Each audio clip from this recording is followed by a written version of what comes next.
முன்னேற்றம் அங்குமணி மாற்றம் முன்னேற்றம் அங்குமணி மாற்றம் முன்னேற்றம் அங்குமணி.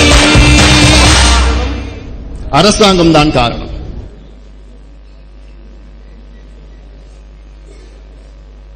ஒரு அரசாங்கத்தினுடைய கடமை அனைத்து பிரஜைக்கும் நல்ல தரமான மருத்துவத்தை கொடுக்க வேண்டும். It is the fundamental duty of the government to give quality health care. அதே போன்று உங்களுடைய அடிப்படை உரிமை இதை பெறுவதற்கு it is the fundamental right of every individual in this country to get quality health care.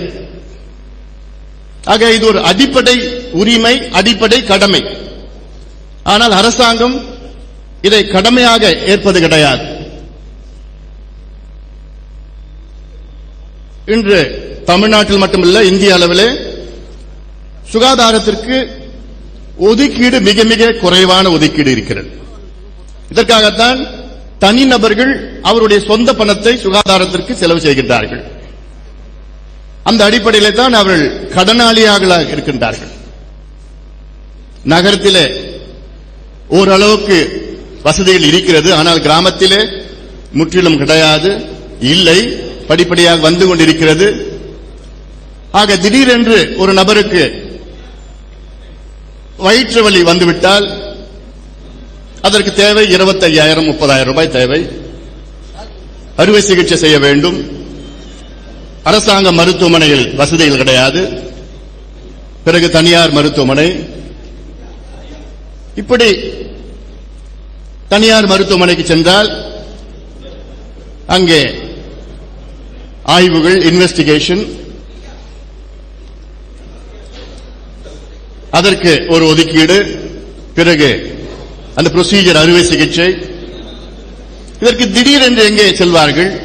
கடன். கிராமத்திலே கடன் என்றால் கந்து வட்டி கடன்.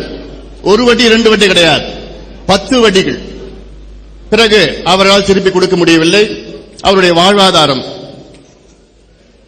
நிலம் ஏதோ 1.5 ஏக்கர் 2 ஏக்கர் நிலம், அதை பிடிங்கி விடுவார்கள்.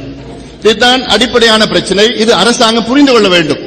ஆனால் எனக்கு தெரிந்து தமிழக அரசாங்கம் இவ்வளவு காலமாக புரிந்ததாக எனக்கு தெரியவில்லை. நோய் நாடி, நோய் முதல் நாடி, அது தணிக்கும் வாய் நாடி வாய்ப்பு செயல் என வள்ளுவன் சொல். ஒரு பிரச்சனை, அந்த பிரச்சனைக்கு என்ன காரணம் அது தெரிந்த அந்த காரணத்திற்கு ஒரு தீர்வு கொண்டு வர முடியும்.